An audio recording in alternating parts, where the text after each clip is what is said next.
The cat got loose, and so the pilot opened his window, grabbed the cat, and threw the cat out. No way! Yes. And now, Aye. I'm the captain now. coming to you from the K2 Studios in San Diego, California. This sounds great. You sound amazing. I always sound amazing. It's the world famous Everybody's hitting off like BFFs. Chris and Christine Show. Hey, what's happening? How are you doing today? Thank you so much for being here. And I am Chris. And I'm Christine, and welcome to episode 156 of the Chris and Christine Show. Do-do-do-do. Fantastic. And also, welcome to 2023. We're in the future. Well, yes, we are in the future because as we're recording this episode and it's not releasing till tomorrow, we're speaking as if it's in the future. Yeah, what's tomorrow like? Hey, speaking of future predictions and things like that, I did hear that the Mega Millions California lottery, anyways, was like almost up to $1 billion again. No, I saw it this morning. It's 1.1 billion. It has crossed over already. It crossed over. I saw it on the big billboard as I was driving into San Diego today for an early morning meeting. And the other one, is it Powerball?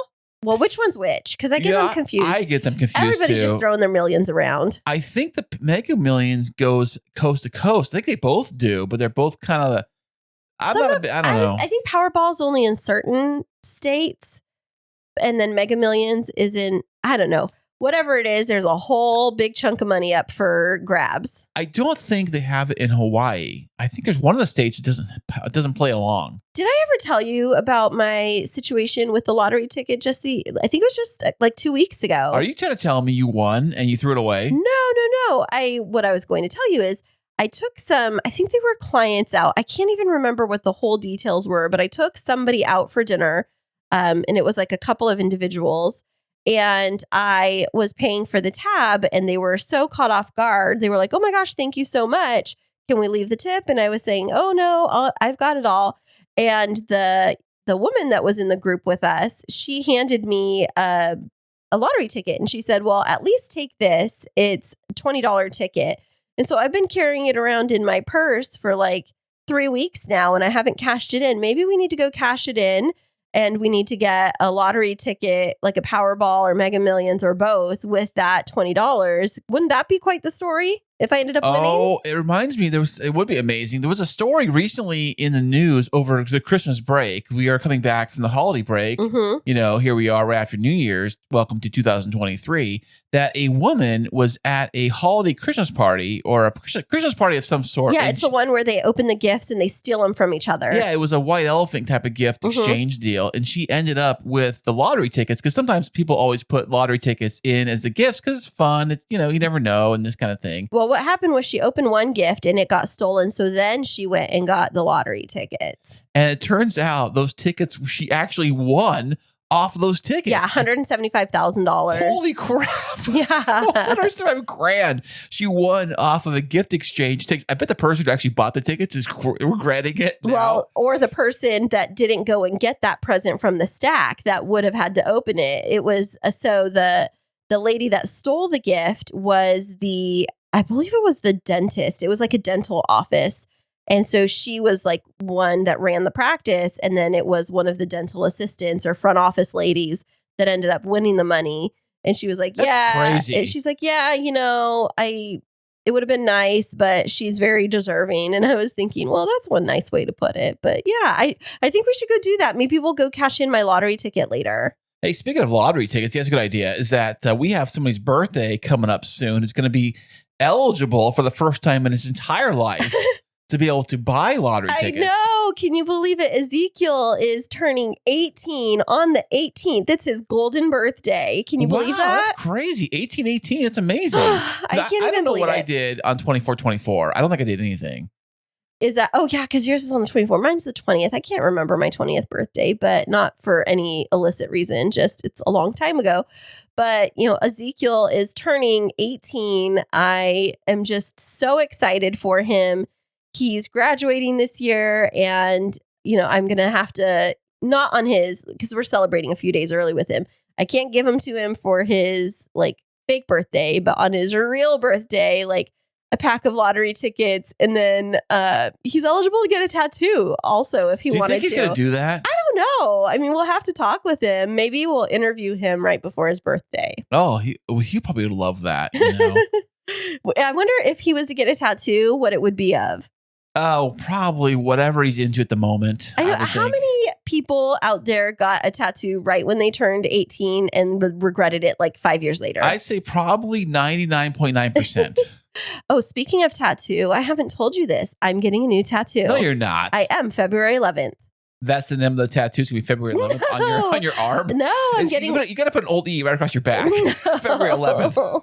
I'm getting a new tattoo on February 11th. You know, I've been looking at getting another tattoo for a while now, and I've been looking at different tattoo artists and looking at different styles. And one of my friends, one of my floral freelancer friends that works with me on some events, she posted that the gal that did all of her tattoos, who's based in Mexico, is doing a guest spot for 3 weeks at a local tattoo parlor here in San Diego. And so I reached out to her. Her name is Isabella, and talked with her and finally found a design that I really liked. And so I will be putting my deposit down next week, and I'll be getting my new tattoo February 11th. Are you getting it to be sleeved? What arm are you doing? I'm going to do... How did you assume it was my arm? What else do you put sleeves for your arm, right? I didn't say it was going to be a sleeve. What are you doing? You're so funny, the fact that you assumed it was my arm. You are correct. I'm going to do the inside of my left arm right above my elbow, so that when it's kind of like on the inner part of my arm. So when it might be kind of painful in those sensitive spots to get a tattoo. You know, beauty is pain. Yeah, they tell you that as you walk in the door. I want it on the inside though, so that it's like if I wanted to conceal it professionally because I'm wearing like short sleeve shirt or a jacket, that it still looks professional. But if I'm wearing a tank top, it can be a little bit exposed, but I don't want it on the outside. I like to look at my tattoos because I feel like they're for me more than they're for anybody else. Yeah, if it's on your back, how are you going to see it and that kind of thing, you know? Right. And so like some people are like, oh, well, you know, like get it on the back of your leg or, you know, get it on your lower back. And I'm like, but what's the point? I really enjoy looking at my tattoos. I think that they're really cool. I was the kind of kid that used to like drawing on my hands and things like that when I was growing up. So I feel like I always wanted a tattoo. Well, there you go. Now you hear they have these like really high quality like decal sticker tattoos you can get. They almost look so real that you don't even know. And they last for 9 to 15 months. 15 months? Yeah. Yeah. I thought about getting one of those, but I couldn't find the design I wanted. And really, you know, go big or go home. You know, if you're going to go to jail soon, you get those things, those fake stickers all over, so you're like all hard and tough. Like, yeah, don't mess with me, guys. You're so funny. Well, yeah, it's been an eventful couple of weeks around here. The last podcast episode that we had actually only included one of us on it. Who was that lovely lady? It just happened to be me. Well, hopefully you're not the lovely lady, but it happened to be me. I surprised you as one of your Christmas gifts with a surprise Christmas episode of the podcast. How did you feel about that? Oh, I was in tears. I listened to it multiple times, by the way, and I loved it so much. Every second of it. You did such a phenomenal job with it. Like, wow, Christine actually first off, she created a podcast. She recorded it. And then she took her on her own initiative to edit the whole thing and make it sound fantastic, add in an intro with their Christmas intro and all that fun stuff. And she put all exit music on the end, and she did it all herself. How'd you even do it, babe? Like, how'd you do it? It took me so long. I really spent a lot of time. I started working on it on Tuesday of the week before Christmas. And then I couldn't wait. Like on Christmas Eve, I ended up like releasing the episode because I wasn't going to release it until 10 a.m. on Christmas morning. But if you know one thing about me, it's that I love, and I mean love with a capital LOVE, love giving gifts. And it is one of my love languages. And so like being able to do this blended together, my gift or my love language of giving gifts and your love language of acts of service, because it like took me time to create this for you and it's something that you love. And I just couldn't wait. So it was the best ever. I loved it so much. I mean, it was great. You know, this year, Christmas fell on a Sunday. Mm-hmm. So it just so happened that I was off for the weekend. So it was great. We were both home for the holidays, for the weekend. It was amazing. And same thing with New Year's too. Yeah, and we sat and we listened to it together. Then you listen to it like 5 more times the next day. Yeah, and I listened to it while I was at work too. I think went back to work just to hear your voice. I love hearing your voice. I love two things. I love hearing your voice, and I love hearing your voice talk good things about me. So it goes hand in hand. Mash those two things up together. Well, we did have a fantastic Christmas in this household, and our boys love every year when we release our episode where we give a little bit of a recap about what Christmas and New Year's was like for us. So we figured we'd kind of share a little bit with you about what our holiday was like this year, huh, Chris? Yeah, we had all the kids come over on what day was it when they were all three of them here together? It was the day after Christmas. The day after, so the day of Christmas. It was just you and me. Yeah, we just did nothing. It was weird. We were here. We both unwrapped gifts together. Just Christine and I. Just a few. Just a few on Christmas. And then we just kind of hung out and didn't do anything. It was just a really low-key day for Christmas Day for us. It was really nice, actually. I really enjoyed being able to just be home, watch Christmas movies, eat popcorn.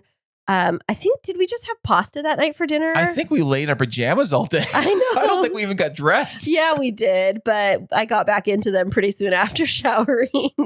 But yeah, so one of the things that we do is, having kids that are in different households with other parents, we've had to figure out what works for us in terms of celebrating the holidays. And so a long time ago, we made the decision that for us, it's not so much about celebrating the holiday on when the calendar says it's Christmas, but waiting to celebrate until all 3 of our kids could be in the house together so that everybody was getting to experience that family moment together. And so that was on the 26th. Ezekiel flew down early on the morning of the 26th, and thankfully it was before all of the craziness or, in the midst of the craziness with plane delays, but he didn't get delayed. Thank goodness. Right. So he comes in, all the 3 boys are all here together, and they started going over all of their Christmas presents. We got them. So basically the 26th, when everybody was here, was when we really did our quote unquote Christmas morning for the kids. Right. And one of the biggest events we did for the kids, we actually filmed this. I put this on social media on YouTube, I believe it is the Christine figured out how to make a scavenger hunt to reveal the big Christmas present that we got for the kids. Yeah, but before that, let me just back up real quick. What we do with the boys, in addition to just kind of delaying Christmas for a day or two, is we have an agreement with the boys that we write a letter to Santa to ask him to wait to come a day or two until they're all home. And so when they first get here on whatever that day is that they're coming back from their other parents' house and we're going to celebrate all together, that's the day that Santa arrives. And so he's here like with all of the gifts. So you make it kind of official for them and stuff like that. Yeah, definitely. And so, Chris, go on back to the scavenger hunt. So Christine figured out we had this big gift we're going to give them. And we did it like last year. We got them a big present last year, which was our trip for summer. Our summer vacation. So we're going to do another vacation for now this year. So how are we going to figure out to actually give them a gift of vacation, or at least tell them the gift of vacation for summer? So Christine figured out a way to make a cool, fun scavenger hunt of little clues that led to the next clue, which led to the next clue. They followed the clues very quickly, actually almost too fast. I was chasing around with the camera, trying to keep up with them until they got to the very end gift, which happened to be it wasn't a gift. It was actually a bunch of balloons. They had to pop, and inside the balloons were these letters. They had to like rearrange the letters in a form of a puzzle and figure out what the message actually said. So when they finally figured it out and put the message together, the message said, "We are going to," and they had trouble figuring out the last one and figuring out the letters, and said, "There's only so many letters in this word," but it was Hawaii. And then the second they figured that out, Jacob, he jumps up and down. "We're going to Hawaii." And then Ezekiel's like, "When are we going to Hawaii?" I think he thought we were going to go like right now. Then, yeah. like pack your bag. We're leaving right now. Get to the airport. No, you got to tell them we're going in July for our summer vacation. And the kids got super excited. And then I had bought on Amazon those realistic but fake, but realistic flower lays. And we put them on the kids. Like each kid had their own flower lay. I had one too. You had one too. And they're all super excited about the fact we're going to Hawaii. I think Ezekiel was looking on his phone, like what to do in Hawaii. Yeah. Pictures of Hawaii, what we're going to do, what island we're going to be at. We're going to go to Oahu, like the same place that Christina and I went to. And we're actually staying at the same resort where we were supposed to stay when we had planned our Hawaiian wedding that we weren't able to have because of COVID. And so we were really excited. You know, it's a funny story. So we had been searching for months, I would say months, trying to find the right place to be able to stay at. We'd even tried working with a travel agent and tried to find a good package that was within the budget we wanted to set. And we really wanted to stay in this one specific area of Waikiki. And then it was just 2 nights before Christmas or was it even on Christmas Day? No, it was like Christmas Eve that I found the package, and it was perfect. And so we were able to book a 2-bedroom ocean view suite at the Hilton Hawaiian Village with a full kitchen and resort amenities, which is what we wanted. We did this last year. We went on a vacation, and we went to Disney World, and the kids had a blast, but it was really exhausting because we were on the go nonstop, and it was hot. Yeah, it was hot, up and early every day, and just walking. How many miles did you say we clocked that whole vacation? It was like 100 miles? It was a crazy amount of walking. So this year I told you that if we're going on vacation, then we have to stay at a resort, and I need a couple of days of just downtime where we're enjoying the pool, getting some poolside daiquiris and things like that, letting the kids snorkel. So we're really excited that we booked at the Hilton Hawaiian Village. And we've also been there before. So we're familiar with the property. Right. We're familiar with the parking's at. We're familiar with the pool is. And I had Hilton points. So then we were able to use my points as the deposit instead of being out like $1,000 up front. So needless to say, it was so exciting for us to finally find the right location, and then for us to do the scavenger hunt for the kids, because they love when we get to go places together. Oh, all 3 of them. It's amazing. I think for us, for Christmas, really, we're kind of doing more of a smaller presents and things like that on the smaller price point. Mm-hmm. And then we'll do like the big vacation, which doesn't have to happen right then and there. It's for summer, but you tell them, hey, your big present is the vacation. And because when I was growing up, we never did any big vacations like this at all, like ever. So, I mean, the fact that I can share these experiences with all of our kids, not just mine or one of the kids or whatever, but all of them going to do these amazing experiences. It's quite fun because when they get older, they may not be able to do that, you know? Or when they get older, it reminds them of how much they loved to travel, and it'll help them remember to do that for themselves before they get married or once they have kids. My whole thing is I want our kids to be able to experience the world and to be comfortable navigating airports and different environments, and then also just to make memories, because stuff goes away, but memories last forever. Well, my memory's a little foggy sometimes, you know what I'm saying? So that's why I try to take photos of everything. I remember I got my first digital camera back in like 2004, 2003, and I was like, clickety click. That thing went everywhere with me. Oh, I'm going to the car wash. Take my camera. I'm taking it everywhere. It was nuts. Awesome. Well, has anything new been happening for you this couple of weeks, Chris? Well, thanks for asking, baby. I have officially, I guess I would say officially now, I am a business owner. Yes, you are. It's kind of a weird thing to think about, you know. Podtastic Audio, this little fun little project, which is basically like the behind the scenes to this podcast. Podtastic Audio has evolved into this like helping other people do stuff. And now I've evolved it to another level where I'm actually producing podcasts for major companies. I'm talking major companies. Yeah. My client is a big, I'm not gonna say the name, but they're a big company. Right. And they reached out to me to make a podcast for them. And I'm like, well, sure, I could do that for you. And so we've already I've got them under contract. So now I got a contract with them.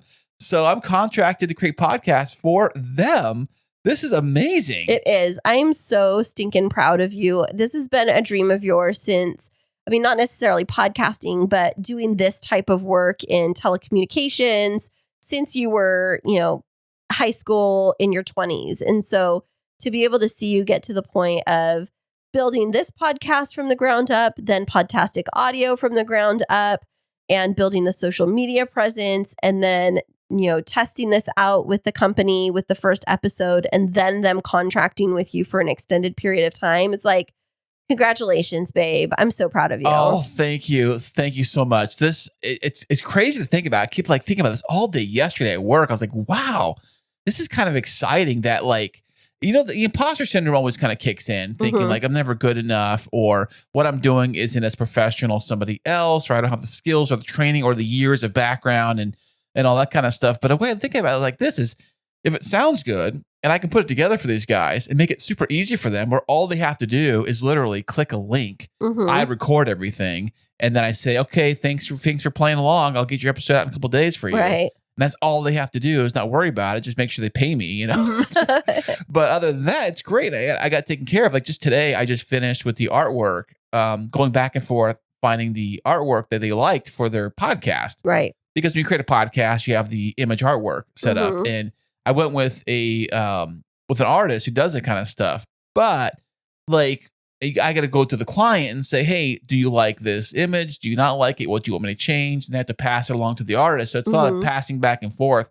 So I think today we finally locked in the official logo for their podcast, which it looks great. I think they did a great job on that. So I told the guy, hey, do you mind me using you again for the next client I get? So I'm already projecting out, that kind of stuff. I told next time I'll try to be a little more specific on what they want. Yeah. Because I just goes a very general, okay, that's a podcast about this. This is what they want.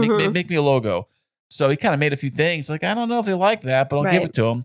So the next time I'll probably be more specific and tell them this is the things they want in the image, such and such, whatever. Give them as much detail as they possibly can. That's a good idea. Yeah. That's exciting. I'm just so happy for you. And on my side of the street, things have been very busy in terms of, we're in engagement season now. So we went through this kind of slow period for a couple of weeks with weddings where pretty much there's no events other than parties and Christmas parties and holiday events for companies.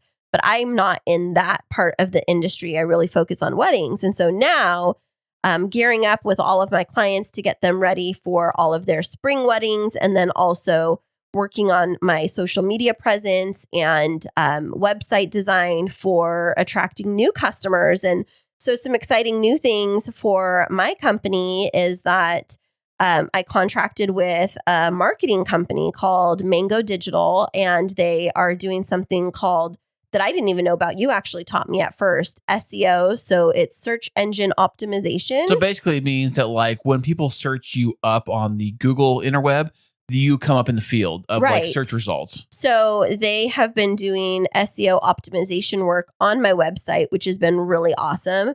And then I also have a social media marketing specialist that started working on helping me with producing really high quality content and reels to post to my feed to start building my Instagram presence a little bit more intentionally.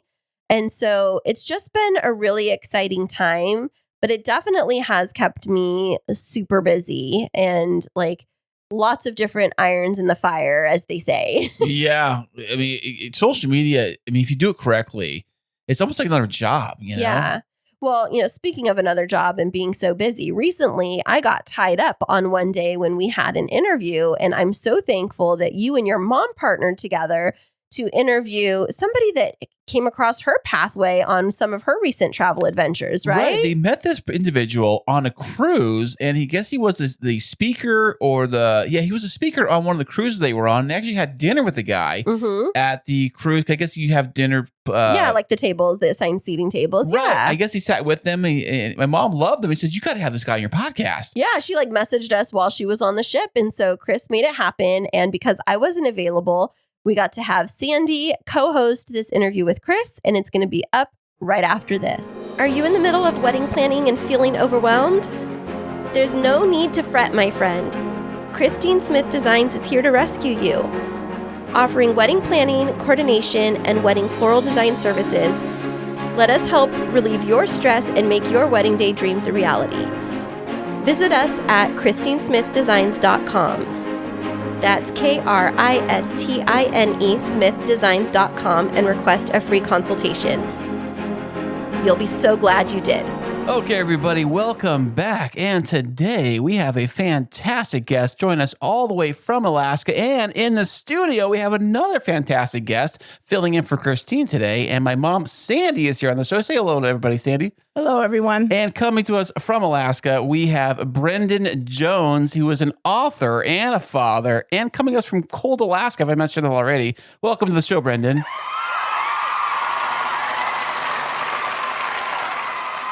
Hey, Chris, and hey, Sandy. Thank you so much for having me. Hey, we really appreciate this, Brendan. So you are all the way up in Alaska. What part of Alaska are you in? We are actually in Southeast Alaska, so they call it the Panhandle. So it's south of Anchorage, about 800 miles north of Seattle. Yeah, but okay. So Anchorage? How close is it to Anchorage, you said? We're kind of like right between Seattle and Anchorage, kind of the midpoint. We're on a small island. Actually, not so small, 77 miles long, Baranof Island. But we're just a small little town right on the western edge called Sitka. 800 to 1,000 miles north. Still, you'll hit Anchorage. Oh, I see. I've never been to Alaska. I know nothing about Alaska. I know it's north of here, quite a ways, but and I know you're close to Russia and the North Pole. How's Santa Claus up there? Have you guys meet him? He's close by to you guys, right? He actually lives in Alaska. So North Pole is a town in Alaska. So when my kids write what they want for Christmas, it's very easy to get up to the North Pole and back. So that part's easy. We actually did that the other year, but we forgot to include like a note back to the kids. So they sent us like the letter back from North Pole as they do up there.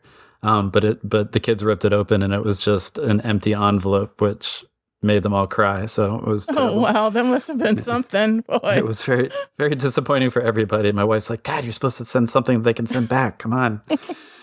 Anyways, yes, Santa's in Alaska. True story. Oh, fantastic. What's the temperature up there now? Yeah, right now it's 22. We are actually in the world's largest rainforest, temperate rainforest. So generally it's in the high 30s, but we are getting a big high pressure system, an Arctic front that is going to drop us into the negatives. It's going to be really cold. Kids are thrilled. They get to go ice skating and play hockey and everything on the lake in town, but it's going to be really darn cold. You know, one thing I know about Alaska, I used to watch that show, Ice Road Truckers. I think they did a season up there in Alaska. Are you close to that stuff?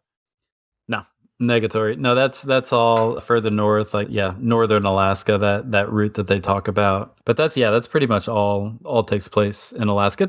It's a huge state. You know, it's 3 times the size of Texas. And if you stretch Alaska out, it could join New York and Los Angeles. I mean, it's absolutely like the globes that you see, you know, in primary school don't do it any justice. Really, it looks very small, I guess. And yeah, and Alaska, I mean, it's still spread out. I mean, what are like some of the major cities that everybody seems to like really go to or live at when they're in Alaska? Hard to answer that question because they don't exist. I mean, there's Anchorage. Right, everybody knows Anchorage. Everybody's heard of that.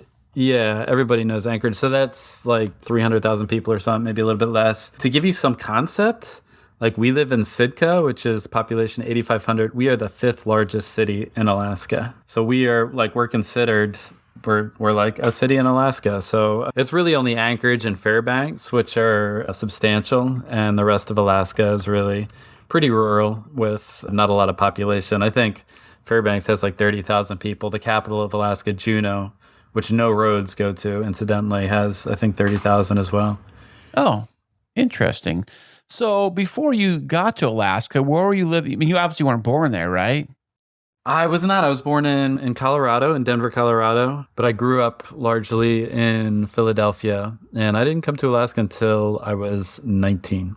Now, what brought you to Alaska? Let me guess. Were you hired to be one of those crab catching boat fishermen? Did they tell you can work up there doing? Oh man, if they had seen a picture of me in high school, they never would have hired me. No, absolutely not. No, I did a year of college, and I was responsible for paying part of my college tuition, and I was also going to school in New York City, and I kind of had enough, and I got on a Greyhound bus and I went west, and I ended up in Sitka. And I got a job at a salmon hatchery, and then I got a job at a newspaper, and I lived in the woods for 7 months because I couldn't really afford rent in town. Wait a second. You lived in the woods in Alaska. Is that even a thing?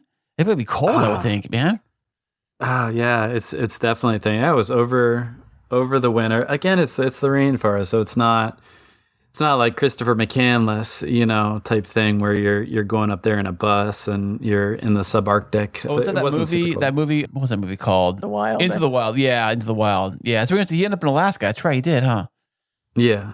And so he actually died shortly before I went into the woods. So of course my parents were like, "No, don't do it." Well, but yeah. So what did you do while you're out there in the woods? Like, what was your mission? What'd you do?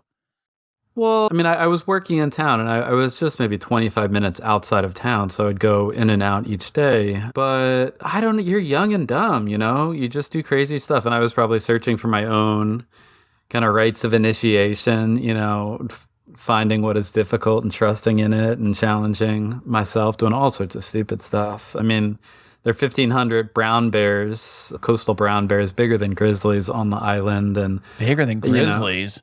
Yeah, they're huge, salmon-fed, just beasts. And I just didn't know what I was doing. I burnt down my tent my first couple weeks out there. Oh, no. I was a city boy. How did you do that? Come on now. I'll tell you exactly what I did. I had a Whisper Light stove, and you have to prime the stove to kind of heat it up. And I didn't notice when I was priming, and I was like, God, why isn't this thing working? That all the fuel was just making like a little puddle right in my vestibule. And so when I actually put a match to it, the whole thing just went right up my VE25 North Face tent. And so that was that. So I ended up making a hut of all things, cutting down a bunch of trees, and that's where I lived for a little bit. I used to love watching the show Man vs. Wild. Do you ever watch that with Bear Grylls? Yeah. Yeah, what a fantastic guy. I heard he got busted, I guess. They were like putting him up in hotel rooms. Hear about that? It was like part of it was fake, but I think most reality shows, I mean, there's some element of that with that kind of stuff, right? I think, yeah, they busted him on something, like he's a phoney and everything. But God, I don't know. I want to believe. I want to be a believer in Bear Grylls. I think he's awesome. Well, I want to be a believer in all those reality shows. I even heard that I was reading some research on Survivor. I used to love watching the Survivor show. I haven't watched it lately, but I used to be a big fan, And I heard that between the challenges, they would actually put them in vans with like blacked out windows and everything, and they like drive them to the events and drive them back, and that whole resort and everything on the island and stuff, or whatever they were doing. I mean, I've heard that. I've heard the same thing. That's kind of for real. The craziest story, I don't know if you ever read about it, was the Survivor show that was being shot in Scotland. No, and oh yeah, I don't remember it entirely, but it was like a British series of Survivor or something, but. I think it was like Survivor UK. It got canceled, but nobody told the people on the show. So they were still like doing the Survivor thing, but nobody was filming them anymore. And finally, they just if you're on television, there's no cameras around. When you think of like, oh wait a second, what's this about? Because the crew's around you all the time, right? Well, no, this one, it had like hidden cameras wherever they were. And so they ended up just like emerging from the Scottish wilderness only to learn that the show had stopped broadcasting. I mean, it's absolutely incredible. That sounds like the whole premise you just said sounds like a premise of a movie. It does. It really does. It kind of reminded me of that kind of stuff. So what was your diet like when you're out in the wilderness? Oh, shrimp ramen, like full on. Lots of shrimp ramen soup. I had like a little blue enamel pot that I put on the fire. A lot of Japanese noodles. Basically, things you cook with water on a pot, right? That kind of stuff. Yeah, very straightforward. A lot of peanut butter and jelly sandwiches. Oh, I love peanut butter and jelly.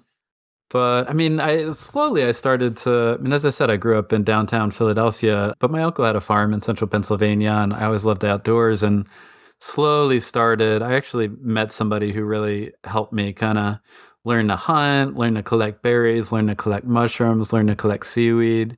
So our family and our kids right now are very much into subsistence, which is awesome, but also like food on the island is really expensive. Like a half gallon of milk is $9. So wow, is that the same as Hawaii? I heard Hawaii is pretty expensive. Yeah, Hawaii is crazy expensive. It is. It's very similar. So like we're allowed to get 6 blacktail each year per person, and putting up a lot of salmon, and the girls are always picking berries and mushrooms. Like that really goes a long way. So do you know the difference between good berries and bad mushrooms, good mushrooms, that kind of stuff?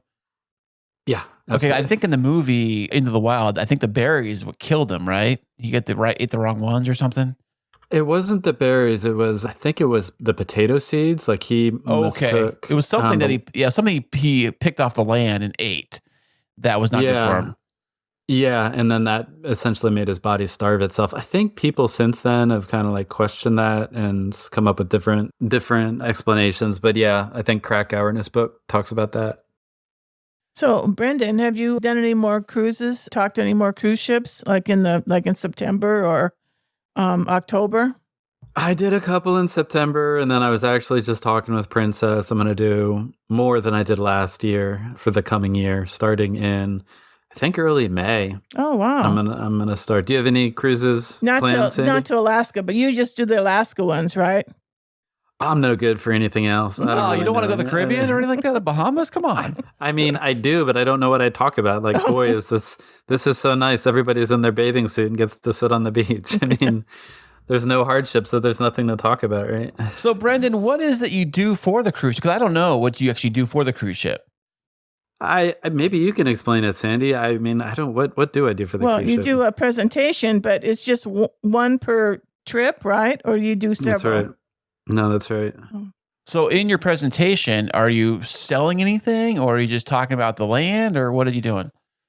I am. I have 2 books that I've written, 2 novels, and a third's coming out. So I touch on the books and then afterwards sell them, but I largely just talk about Princess is actually great. They have this North to Alaska program, and I kind of kid that they like take us wild Alaskans and like put them in a little jail on the cruise ship and then kick us off as soon as they can. But they allow us on the boat, and then we give a presentation just about subsistence life in Alaska and what it's like to be here over the course of the winter, and also what it's like to raise a family here. So that's largely what I talk about. So, what is it like to raise a family in Alaska? I mean, is it different than any other place on Earth?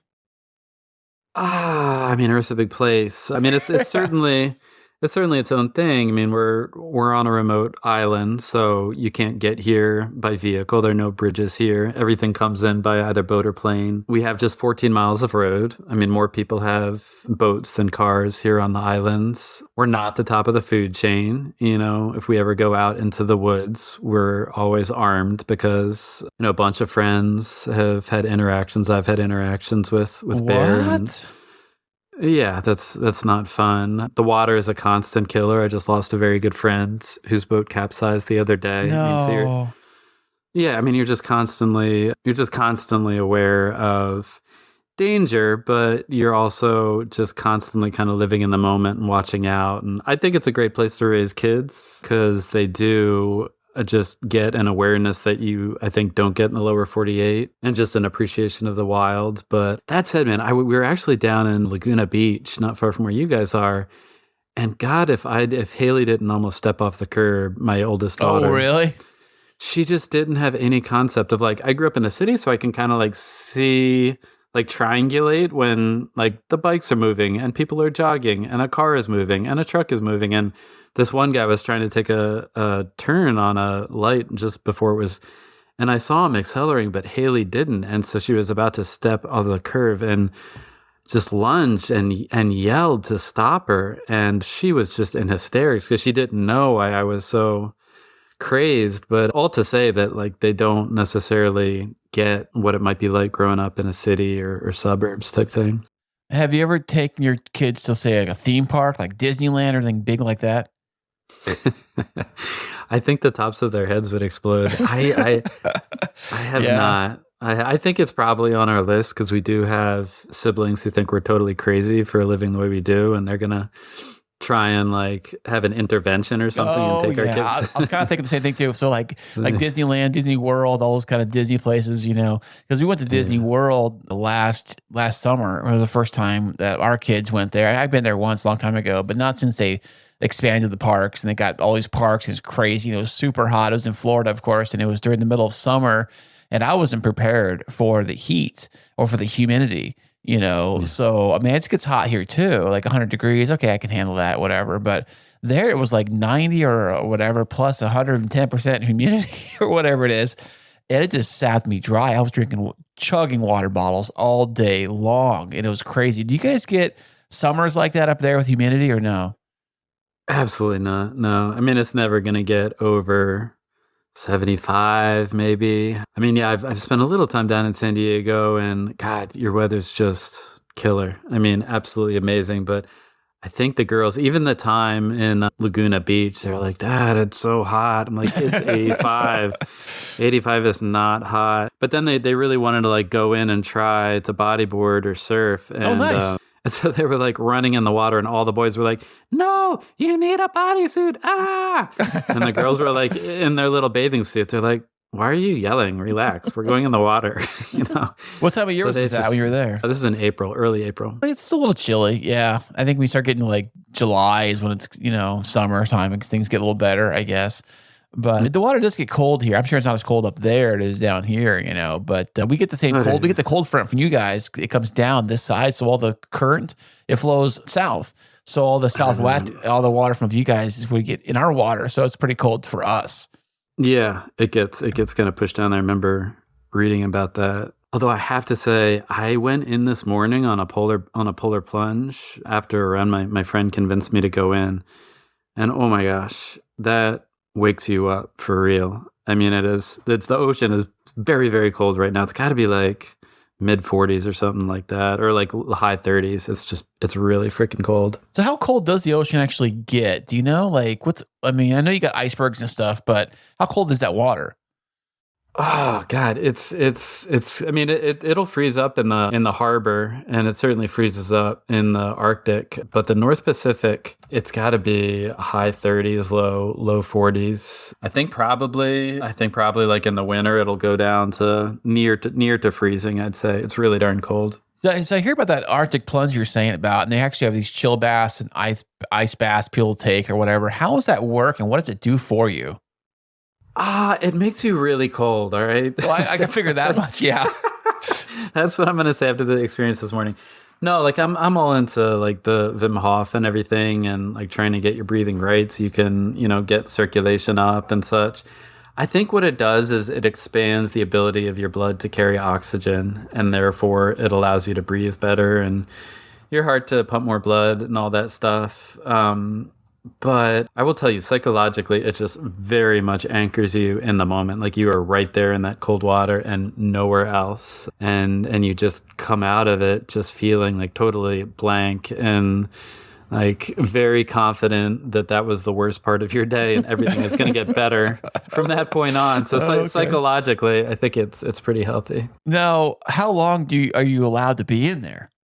I mean, before like the Coast Guard like flies a helicopter and just scoops you out or something, I don't know. But my friend this morning, Ben, he was underwater for a good little bit. I tried. We were probably in there like 3 or 4 minutes, and he That's just long. kept saying, I know. He's like, the water is warm and the water is boiling and we are not uncomfortable. And I'm like, the water's not warm. The water's cold. I am very uncomfortable. Your mind games aren't working. I have to get out now. So yeah, I don't know. They say mind over matter, but it certainly puts it to the test. I guess that's the same thing for like the guys that say they can walk on with hot coals or laying on a bed of needles or whatever. I don't know. No, I'm good. I think I'm good. Yeah, it takes a special person for sure. So your books, what are they about? You've written 2 books, right? Yeah, 2 books. And Sandy, I forget if you ended up with a copy of either. No, I never did. Went to the store, but they obviously didn't have anything left at the store. I know. You sold out like that for your show. And check that. Good job on you, Brandon. Well, I bring 2 books, so it's not that hard. Oh. I see. I gotcha. And you leave one in the bathrooms if you do. That's right. Exactly.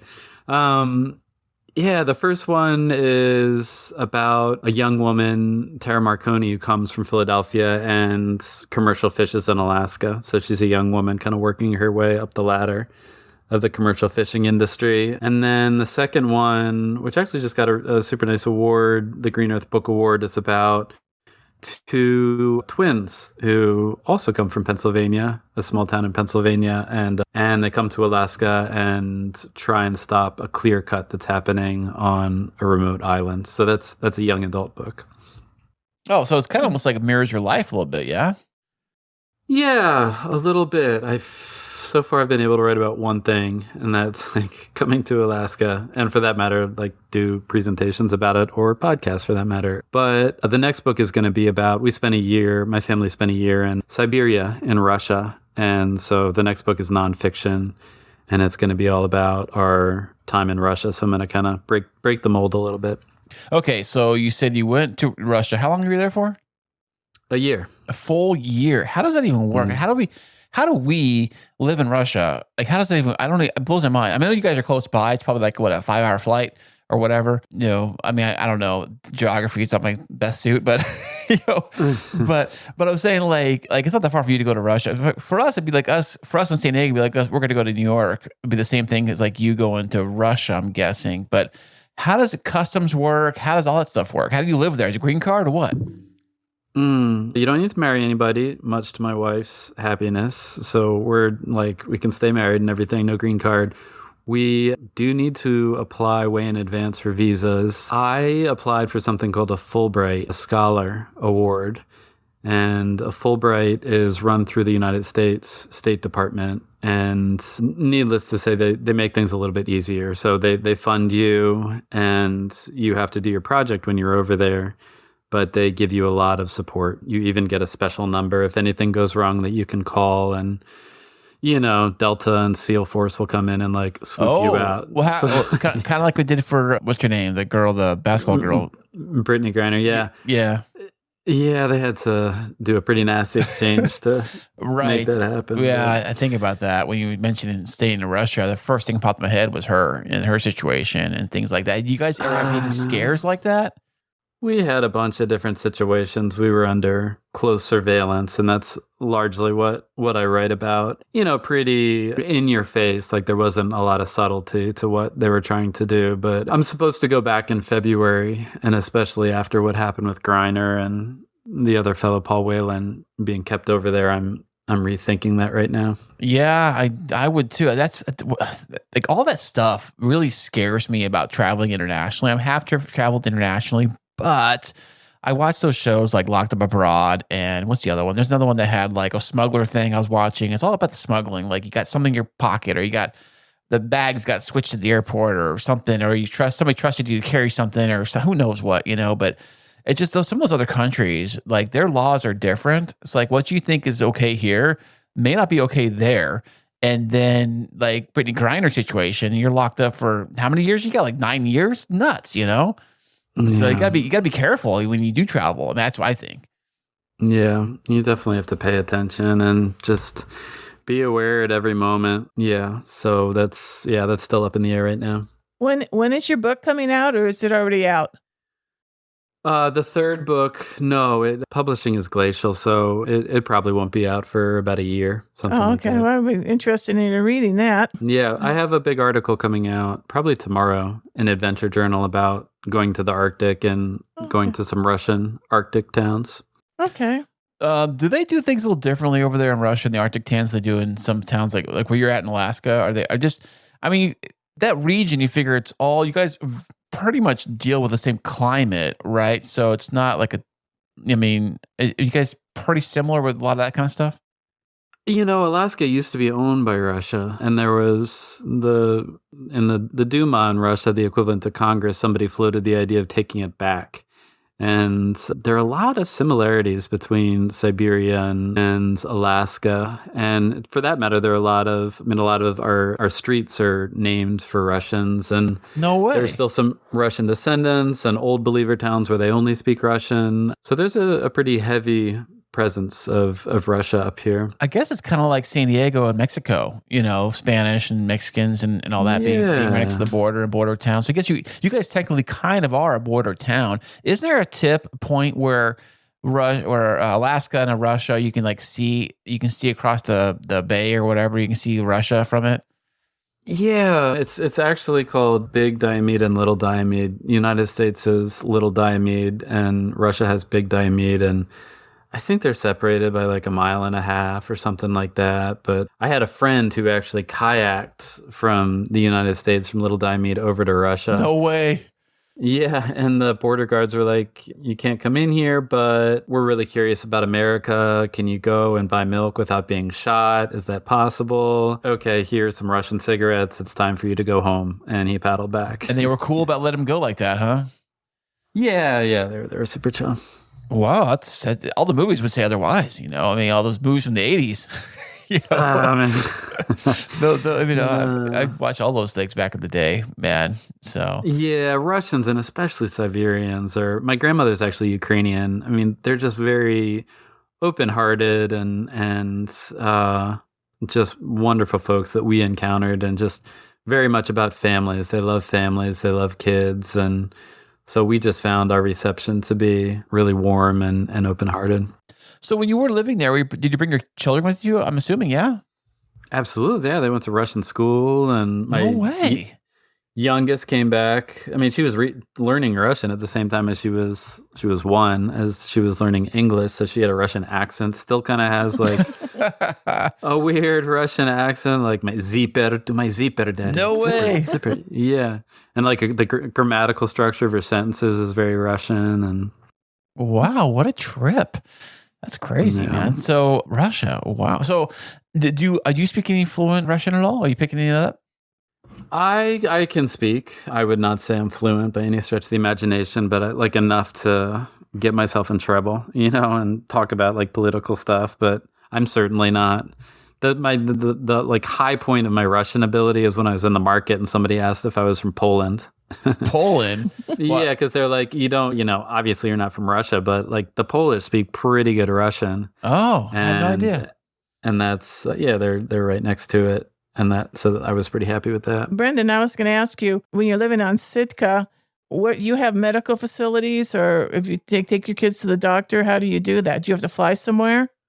That is a really good question. We've had, with our kiddos, there's a great hospital. It's called Search. It used to be only for the Tlingit, for the indigenous population up here. And now they're serving everybody, but they serve all the smaller towns. And they serve white people too. So that's really happy. But for two of our kids, we had to fly off the island to give birth because they were problematic pregnancies. But our one kid, we were able to give birth here on the island. Oh, wow. Wow, that's crazy, man. So if there's an emergency, do you have the same kind of like 911 that we would have? Or is it something different? We pay a certain amount each year. I think it's $250 for Guardian flight. And that's a plane and helicopter, which basically if we do have an emergency, they would fly us to Seattle, very quickly. And we wouldn't have to pay, $40,000 for the flight. And then actually I'm looking at the house right now. Our good friend flies helicopters, the Jayhawks, for the Coast Guard. So if we're ever out on the trail and there's an emergency, it's the Coast Guard, which has its helicopter, and they'll pick us up. Do you have a problem with cell phone signal up there? And if you don't, or do you have to have a satellite phone? Yeah. So there's only one tower on the island. And when a lot of tourists or cruise ships are in town, it doesn't work so well. It gets overwhelmed. Yeah, Mom, when you're in town, the cruise ship. Not saying any names, Sandy. Gosh. So overloads your network, then I'm guessing, right? It overloads the network, yeah. And so when we go out of town, we'll have a Garmin or some sort of sat phone set up. Yeah, I wonder what that costs. I know. Do you hear about the new iPhone 14's got something like that built into it? Hear anything about that? No, I don't know about that. Yeah, that's one of the new selling features. I think it's on the top dog model. These big features usually aren't in the small feature one. I think it's in the big one where they do have a feature service. I remember seeing the promo for it where it's a satellite phone function, but it's only for like a limited time, and it's super expensive to get the service or connection or whatever it is to do it.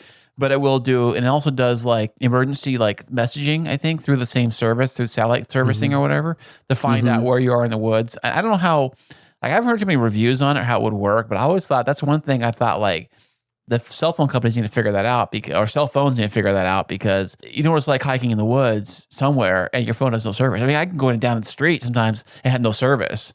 And if you get attacked by a bear or something, who knows what, you'd want them to come find you immediately. I would hope so. It's a constant argument I have with my wife because I love getting out there and just not having the phone and not being compelled to check it or, all that stuff. But of course, with 3 kids, you always want to be in touch, not to mention if you do get, run into trouble, you'll be able to be in touch with folks. We did hike across the island, and my friends got in trouble and had to call search and rescue. And luckily, they had a sat phone. If they didn't have a sat phone, they would have been in big trouble for sure. What do those cost, by the way, the satellite phones? And what do you know what they are and what the monthly fee is on those? I think Garmin charges, God, like $25 a month or something like that, and that allows you to text. They're different levels that you pay, or like different plans. But I think the phones themselves are like $400 or something like that. Right, but I think your minutes aren't like as frequent as the ones we have normally. It's like probably like a 5 minute call or whatever, 10-minute call, whatever it is it takes to get it's before emergencies. I would think. I mean, I don't think people are having full-on hour conversations with satellite phones across, wherever. No, but I think it's really just texting, largely texting. Oh, really? Yeah, I think Sandy, you might have seen some pictures of the Warm Springs cabin that we have on the other side of the island, where there's no cell phone contact, and it's just people use sat phones and they just text with it. So there's no internet at all, or do you have internet or anything? No, zero, nothing. What's that even like, man? Oh God, Chris. It's so nice. You just get to hang with the kids. There are hot springs there. You can go to the hot springs. The number one thing the kids say when we say that we're going over to Warm Springs is that, oh, that means you're not going to have your phone. Like, they get so excited just to have our undivided attention. Oh, my kids would not know what to do with themselves. Oh my goodness, they're glued to their phones. Like, out of school, get right on their phones, TikTok and whatever they're into. I don't know, YouTube probably, and they're totally into that kind of stuff. Are your kids into any kind of creative stuff, like making videos or like wilderness videos or anything like that? Because you're out there. No, I mean they're younger. It sounds like than your kids. They're 6 and 7 and 2. Yeah. So they're not. And my wife is very, like, we had somebody who wanted to do like a reality show type thing with the kids, and she shot that down. We had PBS. They wanted to send somebody up to do a documentary. She wasn't into it. Like, I think the kids, I mean, she's pretty private. And I think the kids kind of follow in her footsteps, at least when they're so young, Right, I get that, too. It's like, oh, my mom's got a question. Go ahead. All right, when you do the next cruises, are your family going to be on the ship with you? I hope so. I think they're getting old enough, and they have that school that they do, the at-sea school. Right. So, God, my wife is so ticked off that she doesn't get to go. So I'm going to really try, and I get one free passenger, and I think I can convince Princess. I've been doing it for long enough to take the kids as well. So I hope so. How long have you been doing the cruise thing? I think this is like my 5th or 6th year. I generally don't do a lot just because it's tough on Rach, my wife, to watch the kids and everything. But yeah, I mean, like 6 years, something like that. You were talking, I remember when we were on at dinner that night, that you were talking about that maybe a world cruise. They had offered you to do a world cruise. No way. Is that? Yeah. We're still talking about that. It would be like 3.5 months, so it'd be substantial. But yeah, Chris, I was telling Sandy that the Princess mentioned the idea of me writing blogs and then having the whole family on a world cruise starting in January and taking 3.5 months. I think they leave out of LA oftentimes. Yeah, it's a pretty big port over here. then, They got the Long Beach is pretty big. Well, that would be really cool. Yeah. What cities, what countries would you be in if you're just familiar with experience in Alaska? What countries would they have you talk about? I don't know. I have no idea what they would want me for, other than like maybe just like less talking about countries and more talking about what it's like to have a family on a cruise and like blogging about it, or podcasts. I don't know. That would be good. they That would be really want. interesting. Yeah. Hey, Brendan, I got a question about the cruise thing. Do you get a suite, or they put you in a little like one of those cots that like swing from the ceiling, kind of? They like hand me off a hammock and a piece of bread, and then just say we don't want to see you until you present. Basically, no. I like over the years, I really did start like my first. Sorry, Princess, for blowing you up like this, but my first spot was beneath the crew weightlifting area, like on one side, and then the crew bar on the other side. So like I would just constantly the slamming of weights and like this. Yeah. Serbian techno music, the ants, it's just constant, like 3 a.m. But these days I actually get a portal, so I actually get a little window. And oftentimes I think it might have something to do also with COVID, like they're not fully booked. but they've been giving me passenger, not suites, full on suites, but at least like nice rooms with the bathroom and everything. So it's not like, swinging in the hammock with the rats and all that. Right. I was kind of wondering with those cruise ships. I know, like, I went on one cruise once, and the crew, how many people are usually a crew on a cruise ship? It's about 100 people, 200. I don't know any more than that. Thousands. More than 1,000? that. Oh, I don't know. Yeah. How would I know? I don't know. It's like 800 or it's a lot. And they have their own quarters, I guess, in the very bottom of the ship somewhere. They're like hidden below decks, I guess. Oh man, deck 4. Yeah, it's so fun to go on a deck 4. It just totally changes. Like, Oh, it's in not the fun no more. Huh? stairwell. Oh no, it is fun. It's so fun. It's just a totally different environment. You have like the Filipino dudes that giving haircuts in the stairwell with like a little piece of mirror, and you've got the crew bar and like dudes smoking out the portholes, drinking Budweisers, and I mean, it's a whole scene. It reminds me of the movie Titanic when they're in the third class party and they're dancing around. Steerage. Yeah, exactly. Is that what it's like? Oh, yeah, there's like a feeling of festivity down there, and like everybody can just be themselves. So I really dig it down there. They get paid pretty well to do the cruise thing. I know there are a lot of them are foreigners that do it, so they get paid in dollar. I mean, how do they get paid for that kind of stuff? I don't know if it's their own currency, but I know Princess, and it's owned by Holland America, is pretty aggressive about going out and finding good folks. So I don't know what their pay is like, but they seem to get really good folks working on the boat. Yeah, they're gone for months, I'm guessing, at a time, right? Months. It's like, 9 months on, 3 months off. And it's when I was on before with my kids, and so many of the folks were like, oh, kids, and then we realized it was because they missed their own kids so much. Oh, it's sad. Yeah. Yeah, So I was gonna say that. Yeah, all the people that we interacted with on our cruise were very, very friendly and very helpful. And in fact, I'm taking my granddaughters on a cruise for spring break, the Pacific California Coastal Cruise. And it's on the same ship. So I'm hoping we'll see some of the people that we saw in August. I don't know how long their contracts last and when they start again. We'll get more people on. But I'm hoping I get to, see some of the people that we saw on the last cruise, but we'll see. So yeah. Totally. Yeah. It's really nice when you can come back and see the same folks. Right. It's kind of rare, though, for almost anything, really. Think about it. As an ask you, Brendan, so I've never been on a Princess cruise. I have no idea. Have you been on, what's the one that's like, I see pictures of it's like really, really famous, really like the world's biggest, and it's got like a mall and a zip line and a crazy water slide thing and all that. Have you been anything like that? I have only ever worked for us. I know that there's like the Quantum of the Seas or something that's run by Royal Caribbean. I mean, that's huge. It's like a freight, like what we call like a cargo freighter thing, even bigger, I think. Oh, it's like over 1,000 feet long, and thousands and thousands of passengers. But yeah, I don't know exactly which one you're thinking about. Yeah, I saw this commercial for one, and it looked like it was literally like a downtown cityscape just slap dab right in the middle of a ship.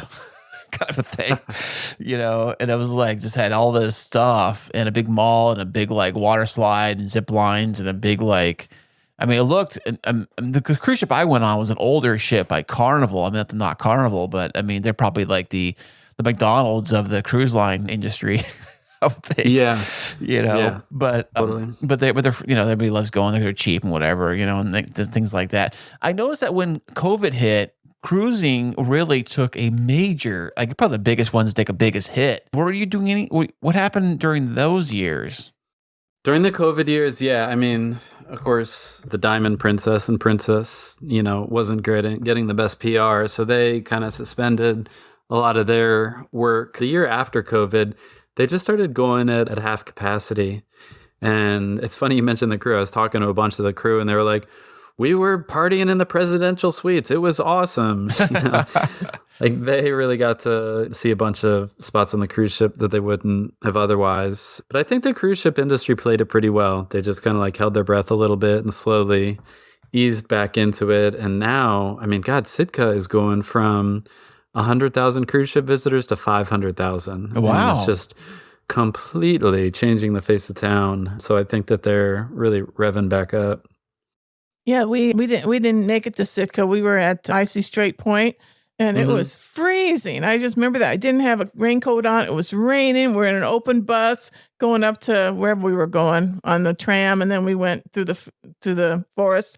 And I think we should have gone to Sitka. It was so cold and rainy. And didn't like it. Yeah. Sitka is really, I think a lot of folks are trying to get here. It's tough to get to because it's on the outside. So it takes a little bit longer. But I think we're getting even more folks next year. It's a special little town for sure.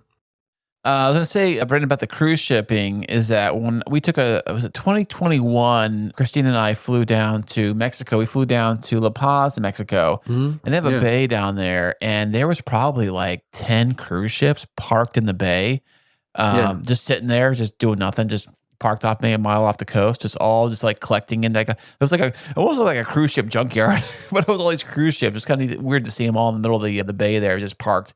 Because they weren't using them, I guess they had to put them somewhere. Was that during COVID? I think it was the year after COVID. I think it was 21. I think it was 21 we were there. Yeah, but we still had to wear masks. I mean, Mexico was very strict about COVID. Even the year afterwards, they were like masks on all times. You had to like if you went off what was it? If you're on a boat and you got on the land, you had to dip your feet in this little water like dish thing with like water rubber mat thing to like get the germ, whatever bugs off you and go or parasites. Like, I don't know. Do you guys do stuff like that at your place? I don't think so, but no, we don't. I mean, we have less to do with that sort of thing, but just because it's Alaska, everybody takes their shoes off before coming inside. But I mean, we're just kind of like already isolated on an island. So it was very easy to, figure out who's coming on or off the islands during that whole thing. So, for better or worse, we had an all right time of it. So being that you are on the island, do you have or own your own personal private water plane? Float plane, I think is what you're talking about. Well, yeah. I call them water planes because they're on the water. Like a boat plane, I don't know. Perfect sense. Yeah, you know what? That is my dream. And when my book gets made into a movie, the first thing I'm going to buy, my wife knows this, is a float plane. And the second thing I'm going to buy is lessons on how to fly my new float plane. Well, that I think the first thing you want to get is like, they always say like taking off's easy, but landing's hard. Especially in the water and the wind. But yeah, a lot of people have them and they look so fun. And I've flown one like with my friends, and that's certainly the dream. I've never been inside one. I can only imagine what it's like to land on something like that. Does it ever I know when you fly in a regular airline and you hit the ground, sometimes they hit it kind of rough and it's like a bang and you're kind of like, and there's such that rumbling sound and you're kind of slowing you down. What's it like when you land on water? Oh man, I just had a couple years ago, a couple of friends visit. We went up in a float plane up to a place called Cold Storage. And I was so excited to pull this prank on them. Like, you're coming into this mountain lake, and they had never been on a float plane either. And you see in the trees just kind of all this twisted metal. And of course, my friend Jeff is like, "What is that?" Like, as we're about to land, I was like, "That's a float plane that crashed." No way. And just to like see them go pale was so priceless. But yeah, when you land, I mean, it just depends on how windy it is. You just want to land on something nice and flat. And if you do so, it's just like you hardly even know that the floats are on water. But if it's choppy, geez, you definitely feel it. You're getting bounced all over the place. Wow. And then once a float plane lands on the lake, you can use the propeller to like drive it around like a boat kind of thing? Yeah, those guys are really good. I mean, oftentimes it's ocean that they're landing on and they know the currents or the tides or the winds. They can kind of let that move them. But yeah, it's just got a single prop and they use that. These pilots, man, they are totally, I mean, they're like the best of the best here in Alaska. There's actually one of my favorite stories is there's a family from down south that really wanted to go up and they wanted to go up with their cat. And the pilot was like, "We're not taking your cat in the float plane. Like, I'm not going to I can imagine. Allow your cat to get loose and start clawing us." But they insisted and he finally relented. And I guess they were up there and sure enough, the cat got loose. And so the pilot opened his window, grabbed the cat, and threw the cat out. No way. Yes. No way. And he was like, "I warned you, and I'm not going to endanger all of your lives for like a stupid cat." cat. Yeah. Oh, I know. I'm I mean, I'm sure Pete is hating you right now, but I mean, well, did the cat have parachute at least? Come on now. Oh yeah, but before he threw him out, he put on like a little cat parachute. He had it all ready, so everything's good. I just tie a trash bag to his tail. Call it a day. You'll be fine. You'll be fine. Don't worry. You know, speaking of airplanes like that, I know we live close to an airport around here. There's a couple of small airports around here, and you always hear like there was one recently, Mom. Wasn't there a plane crash? Cessna crashed not too long ago, and the pilot died. It was maybe like 5 months ago or something like that. You always hear something like that around the neighborhood of Cessnas. Like I've been in Cessnas, you know, and things like that, but it seems like those are the ones I keep hearing about in the news. They keep crashing. Not the big ones, but the small ones do. It's like, do they happen quite a bit over there? I mean, you mentioned a crash in the water, but do they happen quite frequently? You know what? They do, and it's kind of freaky. Like the Cessnas, I think they're the 108s or the 272s. Like they just have a couple folks in there, and they're so light, and or the Super Cubs, and you just do one little thing wrong, and you can get yourself in trouble really, really quickly. And I've certainly had friends who've gone up there and haven't come back, or pilots who haven't. It just happens so fast. So yeah, it's definitely not a safe thing to do. Like that plane crash at the air show. You see that the images of that came out a little while ago, where the two planes collided in the middle of the air show, and the girl screaming on the video, "Is that supposed to happen? Is that supposed to happen?" And she was freaking out. It breaks your heart when you see that kind of stuff happen, you know. But it's kind of the when you put your life in a situation where, I mean, you're risking your life, you know, when you do things like that. I mean, I guess the same thing we said about driving your car on the freeway, you know, that's why you have seatbelts and things like that, and rules of the road and things like that. So, but Brendan, this has been so fantastic having you join us all the way from Alaska, man. This has been great, man. I really appreciate you coming on the show. Where can everybody find out all about you and all your wonderful stuff, man? Yeah. Well, first off, it's been such a pleasure, and special thank you to Sandy for making this all happen, for getting a good word out. It was nice talking to you. Yeah, you too. Hope to get you on another cruise that actually comes to Sitka. So that would be nice. See this place. Yeah, you know, the usual. I tweet. I have like a follower, but I don't really. Oh yeah, what's their name? The follower. Give a shout out. I'd have to check the exact name of my one follower. I don't know, but yeah, I'm on Instagram, ADAC and then of course Facebook, and then I have a website, BrendanIsaacJones.com, which is kind of the clearinghouse for a lot of the writing that I do. And then, as I mentioned, this big article in Adventure Journal is coming out, I think probably tomorrow. And so that should be really good reading about those small Russian towns in the Norwegian Arctic. So yeah, I'm around. And then Whispering Alaska and The Alaskan Laundry are the two books we talked about. What was the name of the article in the journal you're going to be on? Or going to be Yeah, the magazine's called Adventure Journal, and the article, last I checked, they were calling it No Passport Needed, because you don't need a passport to go to the Arctic. Okay. You don't? No, not. Is it no man's land or something, or what? It's like this Svalbard, it's maintained, it's governed by Norway, but it's not technically part of Norway, so it's in their Russian villages in the area, so you don't need a passport to be there. And it's also, incidentally, illegal to die there. You're not allowed to die either. What happens if you die there? Will they kill you again? I don't get it. What are they going to do? Yeah, you get a ticket. You get your body gets a ticket, I guess, when they bury you. It's an IOU or something like that. When your family's burying you, yeah. I just wanted to ask you, in that area, can you see the Northern Lights? It's a great spot to watch the Northern Lights. Superb. We were there in April, and we did not have the good luck to see them. So, but yeah, great spot to see them. Cool. Fantastic. Well, Brendan, thank you once again for showing up on the show today, and we really appreciate you stopping by today. And you have yourself a great, wonderful weekend, and happy holidays, man. Yeah, likewise to you guys. I really appreciate it. Thanks a lot. If you love music and podcasting, now you can have both. Introducing the brand new K2 radio station, available 24/7 on the Live 365 app for free. Specializing in rock and alternative music, we're talking bands like Coldplay, Nirvana, Muse, Imagine Dragons, and yes, even the Rolling Stones. They have all stopped by to drop off songs, and we even have brand new popular tracks added every single day. Also on the free K2 radio station, we are including podcasting. Get the best of both worlds. Download the free Live 365 app or listen online at live365.com and type in K2 Radio.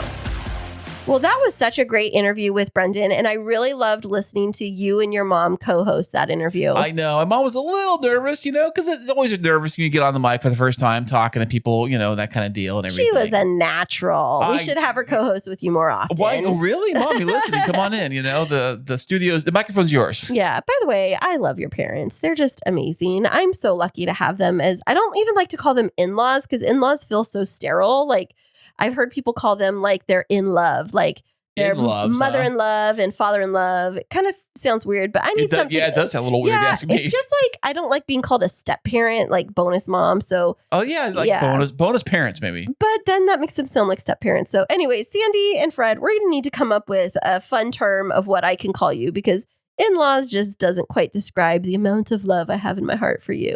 Well, I love you. And I love you listening. I love everybody out there. Yeah, definitely. And we are so grateful for you, all of our listeners, for continuing to follow us along on this journey and for subscribing and sharing our episodes. And so if you want to learn more about us or follow along with us on the journey, and did you post the web or the video of the kids on the scavenger hunt on the website? Yeah, it should be on. No, it's not on the website, but it's on our YouTube channel. Okay. And so where can people find our website so they can link to our YouTube?